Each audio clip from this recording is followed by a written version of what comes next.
Welcome to the podcast. My name is Jamie Knight, and I'm a realtor from Cajun Country, Lafayette, Louisiana. The goal of this podcast is to provide massive value by bringing insider access to our area's top agents and agents from around the South. My hope is that you take a few things away from their experiences to grow your own business. My guest today is Bill Olson from Charleston, South Carolina, and Bill is worldwide famous for his local interest content that he does on Instagram and other platforms. So Bill, welcome to the podcast. Oh, thanks, Jamie. Thanks for having me. I don't know about worldwide famous, but I've become a local celebrity. Locally famous, world renowned Bill Olson. So yeah, all the things for sure. So Bill, tell us a little bit about how you got into the real estate business, and then bring us to the moment where you said, hey, I want to try something new, and then tell us what you're doing with that something new so people can get some value from you. Yeah, so I've been licensed for 10 years, so 2015, May 2015, actually almost exactly 10 years. Nice. A little over. How I got here was I was in restaurants, bartending and waiting tables for way too long, getting ready to get married, and I was working nights and my wife was working basically a 9 to 5. So we never saw each other, didn't have a college degree, decided, let me try real estate and see what happens. And 10 years later, here we are, I'm sitting with you. Awesome. Got licensed, it's the grind, tried everything, decided that cold calling and door knocking and open houses and all of that, I actually hated it. I tried it, all of it for one day, and I hated it all. Decided video was going to be my thing. And I remember 10 years ago, if you were doing video, you were an outsider. A lot of people were like, why are you doing this? And then I found YouTube. And then that was really outside because everyone was on Facebook. And I said, no, I'm going to learn YouTube. So I dedicated a lot of time and a lot of money to YouTube, to where I built my YouTube channel to the largest subscriber base about Charleston. Wow. So that I did that for about 6.5 years of almost every week making a long form video. A lot of people called me crazy. My bank account did not. Love it. And it took time. And if you've ever done YouTube, it is a lot of work, but it pays dividends in the long run because it continues to work for you. But it takes its toll mentally on you because you're trying to find something to talk about for 10 to 15 minutes at least every week, plus either editing it or finding an editor or editing between editors and paying a videographer or recording it yourself. It's just a lot on top of the actual content. So this past September of 2024, I just I hit a breaking point, and I was like, I just need a mental break. Well, at the same time, I had this dead Instagram account. Not dead, but I maybe gained 1 or 2 followers a month on a good month. Just kind of threw stuff on there, and if a story got triple-digit views, I was king of the world. I posted a video about just a house style in our historic district, and it actually got a ton of views. I said, I'm just going to post content about our historic district, and that's going to be my thing. And someone suggested just doing local news as well. So I posted one of those, and it did even better. I was like, okay, maybe I should pivot. So I posted another news story and another one and another one. So I had 1,500 subscribers in September. Now we're recording this beginning of June, and I'm approaching 37,000 nice followers on Instagram. All from, like you said, it's hyper-local content. So it all falls under an umbrella of what I call projects, developments, and infrastructure. Is 75% of my content. New buildings, businesses moving, businesses expanding, road projects, traffic, all of that stuff. I don't want to be an influencer. I'm not those are our top 5 brunch spots for Mother's Day. Right. I'm not an influencer. I've actually become a major source of projects development and infrastructure news for the entire city, to where I've gotten interviews with the mayor. I've been to groundbreakings, media days, and all of this, all in under a year. From just taking public information, repackaging it, and delivering it to where people can easily share it, comment on it, and give their opinions, which people, love to give their opinions. Yeah, absolutely. And news stations, I So that's think, the are, nutshell of everything. yeah, for sure. And I think news stations are notorious for like just reporting a really cool story and then just doing a very long write up about it and not Mhm. really giving like somebody something that's a quick pop. Here's why you should watch it.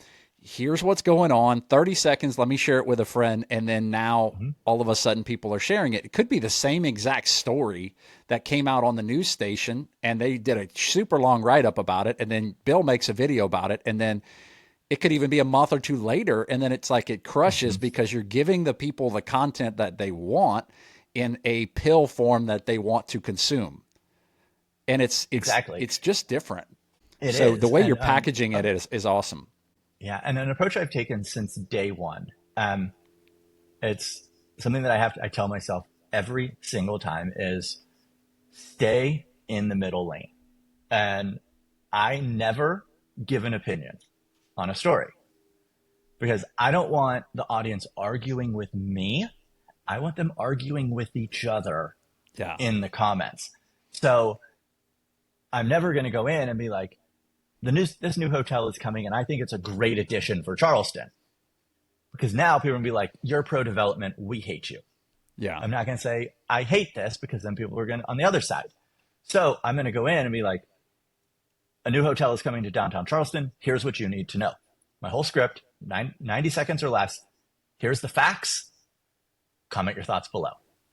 yeah, And people love to give their thoughts on Instagram.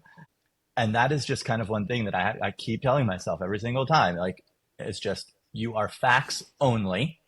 Do not give your opinion. And that separates you from the legacy news media, because yeah, they always swing one way or the other on just about everything. They love to give their opinion. And just by presenting the facts, you build that trust. And ultimately, like, what do we want to do as realtors? We want people to know us, like us, and trust us.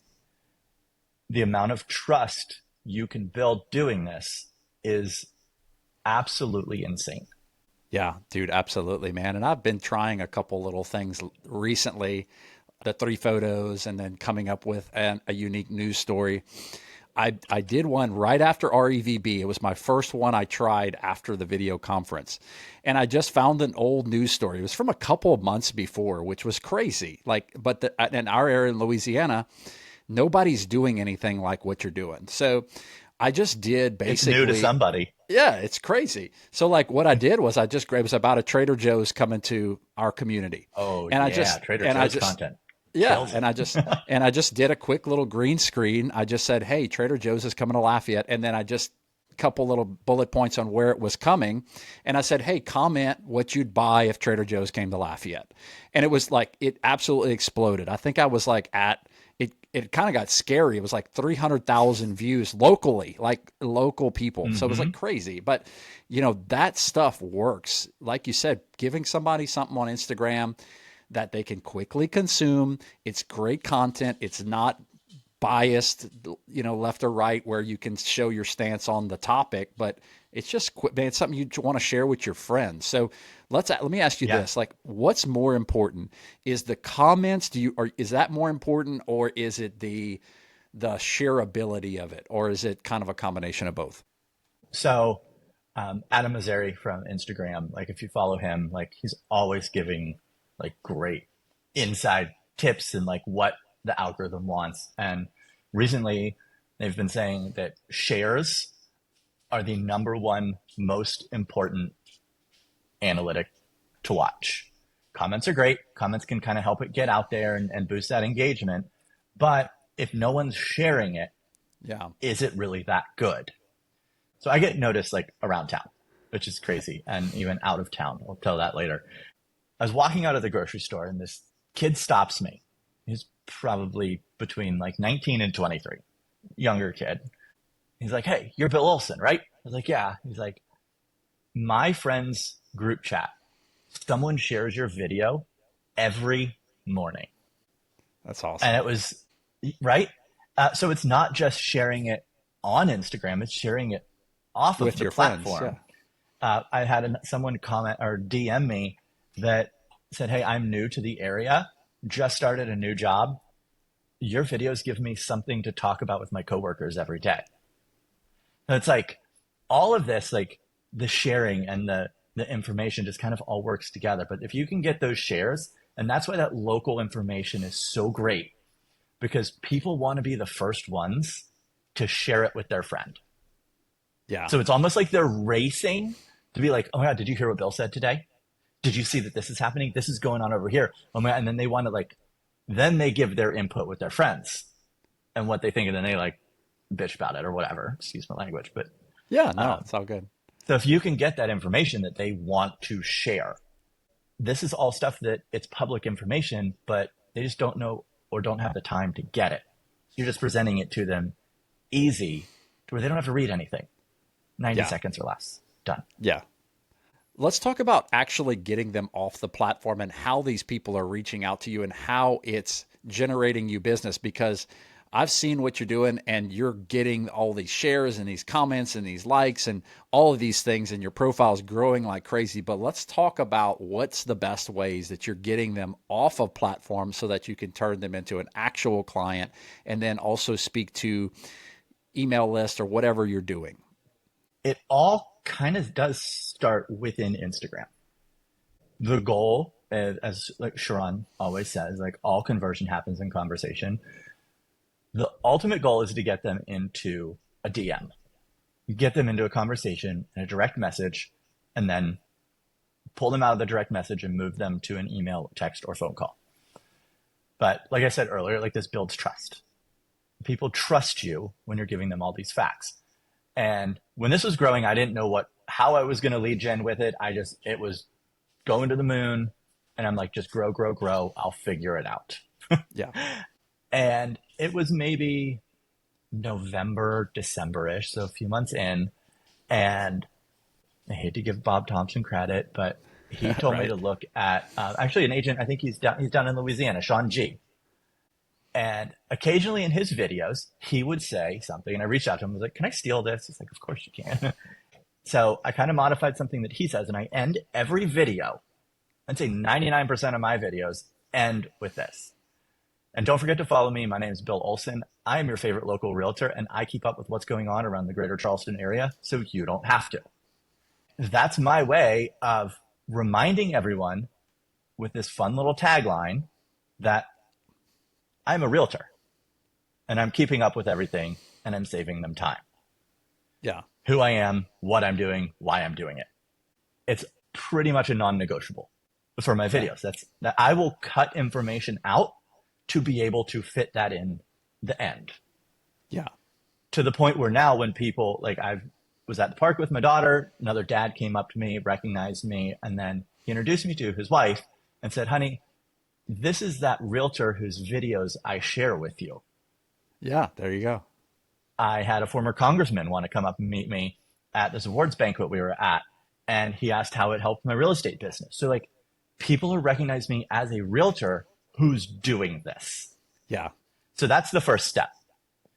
The second step is now you can use your stories and some reels. You have this following and you have this reach to where you run a story, you put a poll in it. So Gotcha. I was at, and you don't overthink it. So I was at an inspection, photo of the house. I think that maybe the inspector was in it. And I just put in my story, like sitting in an inspection, buyers got under asking price and all closing costs paid. And I ran a poll that said, what are your goals in 2025? And it said, buy a house. Are you thinking of buying a home this year? This is what it was. And it said, yes, let's chat. Maybe. And then the last one was, I'm waiting for interest rates to drop down below 3% again. I think I had 200 people respond to that poll. That was 200 people that I DM'd and started conversations, and it got me a client. It scheduled a phone call from that. So you get to use this reach and this trust to kind of soft sell, ask the questions, show people that, remind people that you're in real estate. And that's kind of how that all comes together. Then you mentioned the email list. So I also have a newsletter that goes out once a week. It's called the Chucktown Report. So the Chucktown Report Chucktown is a nickname for Charleston. It parallels the Instagram content. So I pick one of the stories that I cover that week and I do a deep dive on it in the newsletter. It's a very easy to read kind of outline format. There's some more calls to action in there for real estate, but its sole purpose isn't for real estate lead gen. It's another piece that they fit together. So I can't say like I've had one lead that's like, we get your newsletter and that's why we're calling you. No, it's hey, like we watch all your content, we get your newsletter, we want to work with you. So you're kind of showing them that you're everywhere and that you know everything. So you're not solely relying on it. And the email list, I think a lot of realtors screw up with this, that when you get someone's email, they're like, till they die, they're getting an email a day. So they know who I am. Well, people are signing up for my newsletter. They're not signing up for a market report, for a deal of the week, for all of that. The only thing they get from me is the newsletter, unless they click on a lead magnet within the newsletter or raise their hand somehow that moves them saying, no, we want this too. Gotcha. So, because once you start spamming them, then they're going to unsubscribe. Or they're going to mark you as spam, and then your deliverability is going to tank. Again, I stay in that lane of this is what you signed up for, this is what you're getting until you tell me otherwise. Yeah, for sure. And you were on Jeremy Knight's Agent Tactics, and you shared kind of your exact email strategy.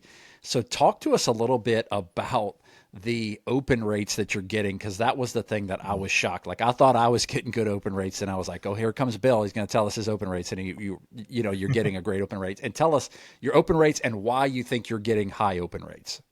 Yeah. So right now, my email goes out to 2,500 local people and growing, all organic. I haven't paid for any ads to get. I just want the people that I want that want to be there. I average about a 71% open rate right now. Wow. On that newsletter. I think it's attributed to because it's organic and people want to be there, they understand what they're getting. It's once a week. I was on a call with, I think it was Ken Pozak, and they posed a question. They're like, name me a newsletter that you get once a month. Right. No one could answer it. And he's like, now name a newsletter that you get once a day. And everyone could answer something. So that was when I was like, okay, I need to do this. This is a once a week thing. Yeah. And yours goes out when? Just for some Saturday mornings at 9:04 a.m. Yeah. I think you had said that in there. So 9:04, not 9 a.m., 9:04, right? Yeah, because everyone else sends theirs at 9. Yeah. And so you have all these 9 o'clock emails, and then mine, when they finally log into their email, mine's on top. Because it comes just a couple minutes after theirs. The open rate, yes, there's the, hey, you want to be here. You actively signed up for this. But then I also look back at like what I did on YouTube, and writing a subject line is an art form. Yeah. I write my subject lines like I wrote my YouTube titles. And if you need help, there's a website called subjectline.com where like you put in what you think it should be and it gives you like other ideas. It's really cool. That helps. And it's always whatever the main story is in the newsletter is what that title is about. That main project or development that I'm talking about gets put in the title. So they're not getting an email that says the Chucktown Report, May 21st, 2025, issue 47. Like no one's going to open that. But if it says like the Four Seasons Hotel just released new residences starting at $5 million or something like that, now people are like, oh, they did? This project, the budget on this project just doubled, but here's how it changed. Boom, they're going to click that because they want that. So you need to come from that, like, here's what it is, curiosity, why should they keep reading it, title. Yeah, I love that. And one thing that I'm doing with my weekly email, which I stole from Ricky Caruth, was I put an emoji as the first character of my email subject line. And it's a little knight head chess piece because of my last name, is because I don't open every single one of Ricky Caruth's emails, but I see his little diamond, right, on my email, right? So it gives you that subconscious and it says, hey, maybe I don't have time to open it, but I know that Jamie's working today, or I know that Bill's working today. So you may still be obviously you'll still get a great open rate at 72%, but you'll be getting a higher impression rate because they're I'm seeing writing that down. something, right. Like, so it's something that like something that would be, and it's like notorious for Charleston. I don't even know what that would be, a carriage or whatever. I don't know. So like you could find an emoji on emojipedia.com, put it as the first character you email on the Chucktown report, and then still do your creative title. And it stands out. It does. Yeah. I So just put that's a that in great, my notes because I really like that. I haven't heard yeah. that. And that was a Ricky Caruth thing, man. I can't take credit for it. He does the 0 to diamond team, so he puts a little diamond on his, and I just lucked out to find like a little knighthead chess piece that I like. So I like just pop that in, and every time I go create my Where email, did you find it's those right there. emojis? It's called Emojipedia? emojipedia.com. And you can go in and you could type in a bunch of different things. But I always tell realtors as an example, like, don't put a house emoji or don't put a key. Like, come Yeah. up with something that like is like, obviously that's a Bill Olson, or it could be like a pair of glasses, right? Like you're Yeah. probably notorious at this point for a pair of glasses. So you could put the pair of glasses and that's, oh, well, that's Bill emailing me. It's Bill Olson, or it's Charleston, Okay. or something I like that. really I feel like like that. that. That's a great way to I really like connect that. with I'm people. I'm going to start that this week. Another thing with the email to remember is there's maybe one or two pictures in my entire email. It's mainly all text. But something I learned from Steve Olson and Jason Ferris was like when you look at the emails that you get that you read, specifically like Daily Brew, The Hustle, like all of those, there are never long paragraphs. Yeah. Everything is 3 to 4 lines of text max, and then Yeah. a break.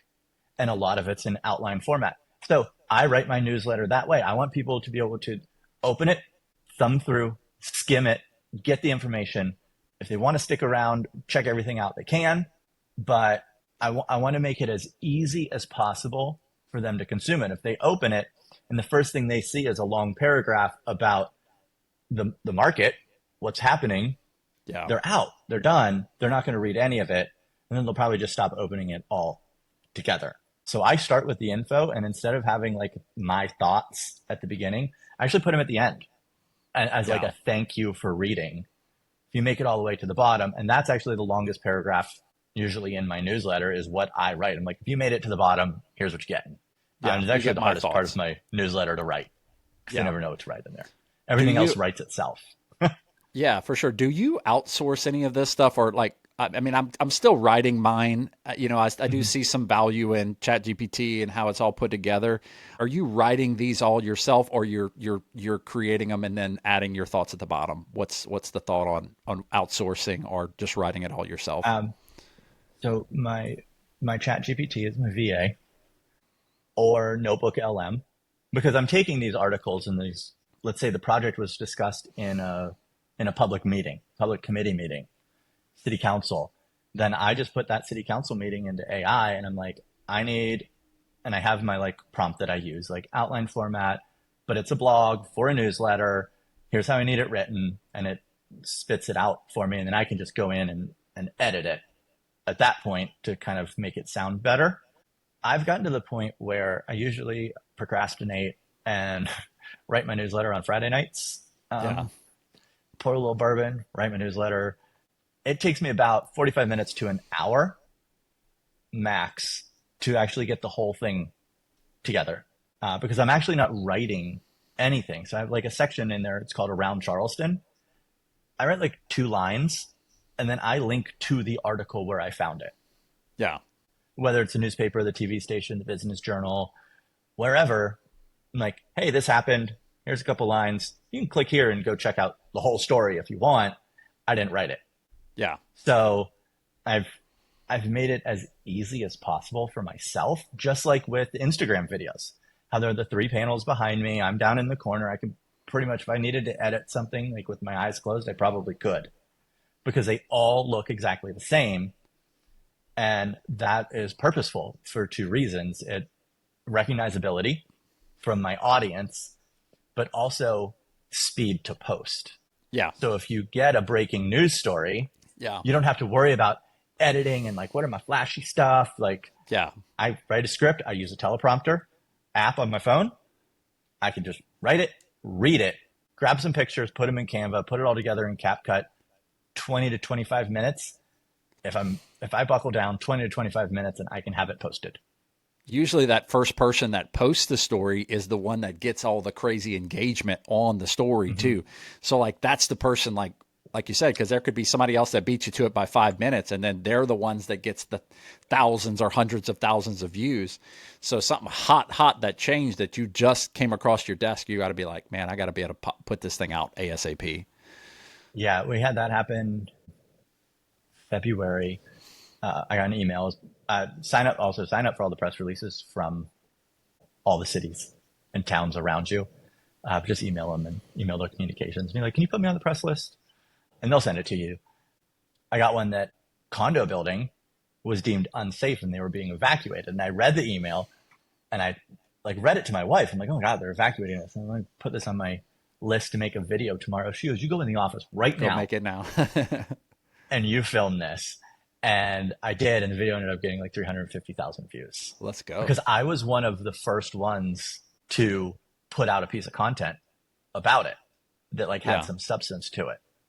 Yeah. If you'd have waited till the morning, you might have got, oh, well, here's, the 1,000. Yeah, it still would have done well, but it probably wouldn't have hit 350.